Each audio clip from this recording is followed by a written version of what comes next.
Okay, let me check. Video on ase? Voice clear ahise ne? Okay. So hello everyone. Kerelar নাম হলনি কৰি ৰখা হল কেৰেলাম. কেৰেলাম হৈছে মালায়ালাম ভাষাৰ এটি ওয়াৰ্ড. কেৰা মানে হৈছে কোকোনাট, আলম মানে হৈছে land. So land of coconut. 2024ত কেৰেলাৰ চিফ মিনিষ্টাৰ পি বিজয়নে প্ৰস্তাৱ ৰাখিছিলে যে কেৰেলাৰ নাম হলনি কৰি কেৰেলাম ৰাখিব লাগে. আৰু recently prime minister office PMO যেটো এতিয়া আমি জানো সেৱাতীৰ্থে এই নামটোক এপ্ৰুভেলো দি দিলে.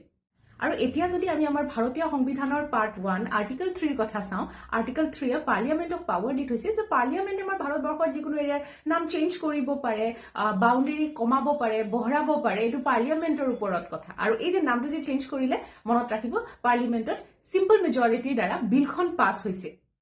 ৰব ক'ত যায় কোৱেশ্চন এটা লৈ যাওক.